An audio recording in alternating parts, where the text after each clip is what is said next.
Good afternoon, everyone. I hope you're all doing well. My name is Ramon Osa. I'm working with Billie Jean King's eye coach, Lenny Schloss, and the amazing team here.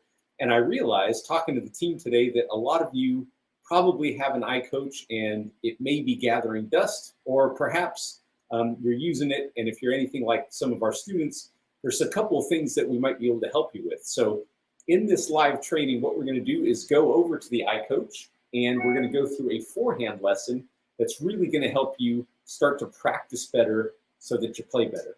And this all stemmed from a study that Billie Jean King's team did that found out that they looked at 1,000 slow motion pictures, videos. And what they found was that amateur tennis players were off balance 90% of the time. And I don't mean necessarily falling over, but what it did mean was their head was actually shifting through contact. And since this 8-pound bowling ball on the top of your shoulders has a lot to do with your balance, and as your head moves, your eye moves, that throws you off balance. And what they found was that actually led to 80% of their shots missing the sweet spot. And so obviously, if we hit the sweet spot more often, we're going to get a lot more power. So, and a lot more spin and a lot more accuracy and consistency. So if you're following along here, what I'd like you to do is just go ahead and set up your eye coach, look at the forehand here. And the first thing you want to do is take one swing at a medium speed, and you just want to leave your eye where the ball was. Okay, so this thing's going to fly away. Your job is to just keep your eye perfectly still right over the point of contact. And what you should feel as you do this is that you could stay there all day. Like your hips are totally released. They're going into the shot, and you're able to just leave your eye right where the ball was without it going all over the place. Now, incidentally, the eye is about 80% of your sensory information that you're going to use on the tennis court.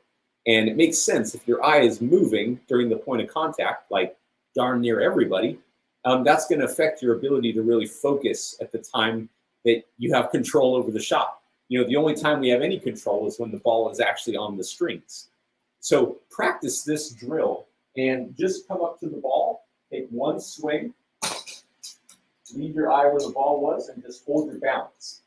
Now, if you can do that, we're going to graduate you to the next step. Now, the next step is really the secret to becoming an elite ball striker. And it's what all the best players in the world do. I'm not talking about the top 10 players, I'm talking about the top 3. And that is their ability to keep their eye still so that they can powerfully visualize where they're going to hit the ball. And this is a really crucial point. So as we do this now, if you've got this in your living room, pick a spot on the wall, or if you're doing it outside, pick a blade of grass or something pretty small, because the brain loves a small target, and you're going to take a snapshot of that picture. And as you do the same swing, leaving your eye where the ball was, you're going to see if you can actually see that image in your mind's eye. And what you're now starting to do is strengthen the visual target in your mind, and you're starting to use that muscle. Because if you're not looking as you're hitting anymore, which most players are, which you're no longer going to be doing, then what do? You got to visualize it. And the stronger you visualize, the stronger you visualize, the less distractions that you'll have on the court, the less you'll notice if that person made a bad call, or if the wind is bad, or if you just missed that terrible shot. You're just now in the habit of strengthening the visual target in your mind. And you combine that with some of the other things that we're going to be doing in these training sessions, you're going to be off to the races. So here we go. Let's do that again. Pick a spot on the wall. Pick a spot somewhere in the in your visual field where you can see it. Take one swing. Leave your eye where the ball was. And if you're a little bit off, if you feel like a little bit out of balance, just adjust yourself. You should be able to stay totally relaxed through the swing. Your hips are coming through, but your eyes are staying right where the ball was. And that's going to be a really good start to the technique of your forehand. Okay, yeah, we can talk about little changes here and there, but these are the big ticket items. Keeping your eyes still through contact and really having a visual target in your mind. Now, once you've done that a few times, and go ahead and just do this while we're talking. And if you have any questions, by the way, this is a live stream. I'm actually here with you. This isn't recorded. So you can, wherever you're watching this, I think you can ask questions. fact, this is the first time I've ever done a live stream like this, so I think there's going to be questions and comments. So leave questions and comments if you got them. I'm happy to help you in any way that I can. Now, the next thing that we've got to do is, now that we've got a really steady base, we're balanced on our finish. And remember, amateur players are off balance 90% of the time. So if you're practicing on balance, it's no question that when you go into your match play, you're going to be more balanced. You're going to be more solid. We've got your visual target in. Now we're going to move to the next and most important, well, maybe not most important, but very important piece, which is the position. Okay, we always talk about spacing, and sometimes I get too close or I'm too far away. We're going to fix that right now. So what I want you to do is just walk totally away from the device, somewhere far, far away, in a galaxy far, far away. And I want you to take the racket in your non-dominant hand. And I'll explain why we do this in a second. I want you to just walk up to the device. And then when you feel like you're in the batter's box, you feel like you're in the right position, take the racket in your dominant hand. Do not move your feet. Take one swing with a visual target and leave your eye where the ball was. Okay, let's do that again. So you put your racket in your non-dominant hand, step far away from the device, and just mosey on up. You got to mosey. You know, walking is good, but if you can mosey, I mean, there's no question that moseying is great. Get in your batter's box, find your position. Once you're there, take the racket in your your dominant hand, and take your swing. Now, what you'll probably find when you do this exercise, if you're anything like our students, is they're a little too close or a little too far away, and they have to start adjusting their feet as they swing. This is a really big challenge because your brain can really only do one thing at a time consciously. And if you are stepping and hitting at the same time, or your position thought isn't solid, then there's a chance there could be a log jam up here, especially if you're under pressure, especially if you're in a match. So we really want to strengthen the position thought, because every thought about your position will improve your hitting. And when you're on the practice court, when you're on the match court, every thought about hitting will affect negatively your position. Okay, and we'll talk more about this in future live streams here. So let's do it one more time. Take the racket in your non-dominant hand. Now jog up. Get in the batter's box. Once you're there, take the racket back. Visual target. Leave your eye where the ball was. And now what we're starting to do is we're starting to get your brain really organized about, okay, first I got to get to the ball, then I got to visualize, and then I got to hit it. And we're going to talk about how to bring this to the match court in just a little bit. Okay, now let's go on for now. Okay, so now we're going to get this thing moving on a 6 count. Okay, so this is a slow ball feed. And now just kind of get a feeling of watching this first. The main points are you only want to hit the ball as it's coming towards you, and you don't want to whack this thing super hard. You want to just keep it at a nice medium speed and get to the ball, set up, and then hit, always with a visual target. And you're going to feel, oh, you're hitting the ball as it's coming away from you, or, oh, I was moving and hitting at the same time. Doesn't matter. Just keep working on getting your position, visualizing, keeping your eyes still for the shot, and you're going to rep those out. Now, what you don't want to do, what I just did, because I was yammering, you don't want to get tired when you do this. This is really for your brain, believe it or not. Once we get your brain organized, and the acronym that Lenny came up with is VIML. VIML stands for visualize, hit, move, look. VIML. I wish there was a better, cooler sounding acronym, but that's what we got. And the best players in the world do this in this sequence. In fact, they did a side-by-side comparison of Isner and Federer. Federer was recovering to his next shot 3 times faster than Isner. Not because he was faster with his foot speed, although he might be, but because his sequencing of neurological steps was in the proper order. So whereas Federer had finished the shot completely and was moving before he looked, which is VIML, Isner has hit the ball, stopped, looked, and then moved. So he literally lost 2 steps to the next ball, whereas Federer was into his recovery. So you will pick up 2 steps onto your next ball as you master this skill on your iCoach. And if you don't have an eye coach, by the way, you can get one. They're probably the most amazing training tool you could possibly get.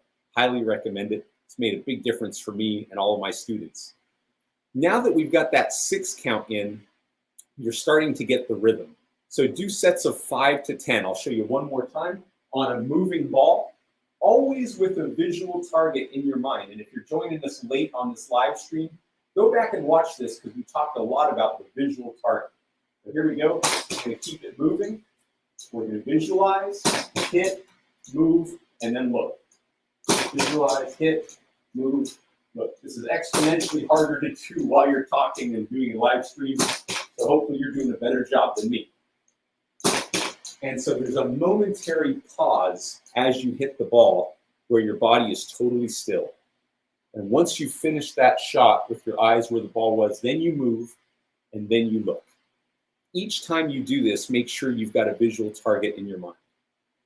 And that's all there is to it. So this is how you can begin to use the eye coach to really ingrain the right muscle memory, right mind-body connection, so that when you get to the court, and we'll talk about this now, really all you're working on when you're practicing, and you've got a ball machine or you've got a hitting partner or you're hitting against the wall, is the visual target. That's the only thing that you should be focused on when you get to the practice court. Any technical changes that we're going to do, and we do some of these with our students, we do on the eye coach because you can memorize it in just a few swings. And then you put it into the 6 count. Now you're integrating your footwork, your spacing, your timing, your concentration, your focus, your spin. Everything is coming together in the most amazing way so that when you get to the court, and we'll do more streams on the court, you'll see kind of how we attack bridging this gap, which is not a big gap. And then finally, when you get into competition, you're going to forget about everything that we just talked about in this live stream. You're not going to be focusing on visualizing. You're not going to be focusing on how you're hitting the ball. That's for darn sure. And you're not going to be thinking about keeping your head down or the score or the win. Any of those thoughts is going to compete with your ability to actually stay present in the moment. And if you can stay present in the moment and you've been practicing in a way where you're building good habits, then you're going to do pretty well, I'd say. But if you're like most players and you're out on the practice court, you're off balance 90% of the time and you're mishitting most of the balls and you're frustrated and you're all over the place, well, that's what's going to show up when you get to the match court. So how you practice really matters, and we're not going to beat that down into the ground too much. But this has been so amazing. So thank you guys for tuning in. We're going to do these on a regular basis. If you have any questions about them, leave them in the comments. If you're watching this on YouTube or Facebook or wherever else this is going, Amazon, just leave us a question. We'll be happy to help you. So again, my name is Ramon Osa. It's been a pleasure bringing this lesson to you, and I'll see you in the next one. See ya.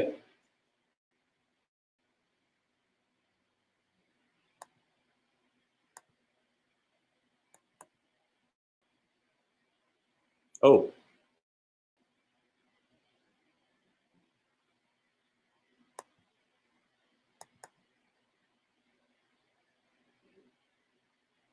Oh.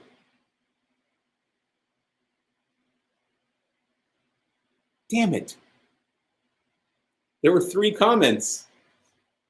How can I hit the ball? Oh. Guys, if you're still there, I think we're still live. We are still live. Okay, so I'm sorry about that. I just realized there are comments in here. I didn't see them until just now, so sorry about this. We got a couple of questions. One is from Nick. How can I hit the ball when it is high or when it's really low? Nick, this is a great question. And the very short answer is you train your ability to focus in the last 3 feet leading up into contact, which is what we just worked on. And once you've gotten into that rhythm and you're building that visual target in your mind, it is not difficult for your brain to be able to hit a high ball or a low ball. It's just about giving your body the opportunity to experience it a few times and really keeping that strong mental visual picture in your head of how you want that ball to travel and where you want it to travel. And that will get you right there. Hannah, can you train topspin? Yes, Hannah, great question. So this device doesn't just train sort of drives. You can actually train about 30 different shots with this, and you can train topspin. In fact, the ball spins. So what we would do in the case of topspin, if you wanted to work on your topspin forehand, Hannah, is we would just put that in on step one on a still ball, and you would just feel the ball spinning, and you would see the ball spin. And so that way, when you do that, it'll spin. And then you put it into the 6 count. You do everything exactly the same way, and that'll get you there. Let's see. Richard said, this is great information. I know I don't keep my eyes on the ball. Too many times I look to see where the ball's going. Yeah, Richard, this is the hardest thing to do in tennis. Every coach tells you to do it, and nobody does it because you can't actually coach it. It happens too fast. You have to feel it. And that's one of the reasons the eye coach is so powerful, is when you're in this mode and you're keeping your eyes still through contact repeatedly in practice, well, you're just building a new mind-muscle connection. So you've gotten really good at being able to hit the ball to the level that you can hit it with your eyes flying all over the place. And imagine if you weren't hitting the ball blind, you know what you could do then. So this is such an important point. And let's see, Nick. What did Nick say? Sorry, guys, I'm doing this on the fly here. Does that come up?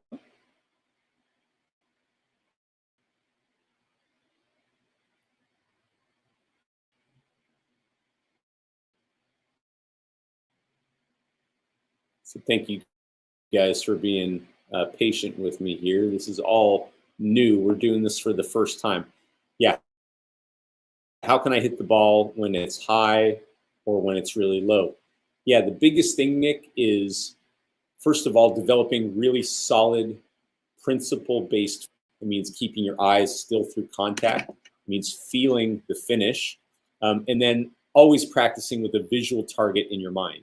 So once your eyes aren't moving all over the place, your brain needs a very precise destination for that shot. And as long as you're putting that in practice, and then when you take it to the practice court out on the tennis court, you're training that element. Now all you got to do is when that ball's low, it doesn't matter. You just get to it. Maybe you're going to slice it. Maybe you'll hit a top spin shot. Maybe a lob. The main thing is having a clear picture in your head of where that ball's going to go and how it's going to travel. Same thing if it's a high ball. To your eye, it doesn't matter. The main thing is that you've got that picture in your head of how that ball's going to travel. So yeah, thank you guys so much. This has been so fun. If you have any questions, if you're watching this on a replay and we didn't get to a burning question that you have, just leave it in the comments wherever you're watching it from, and I'll be hanging out in the comments and be helping you. And again, if you don't have an eye coach and you want one, and quite frankly, I think it's the best investment any tennis player can make, you can get one right here. So thank you guys so much. For real this time, I'm going to be signing off, and I'll talk to you all really soon. Thanks, guys.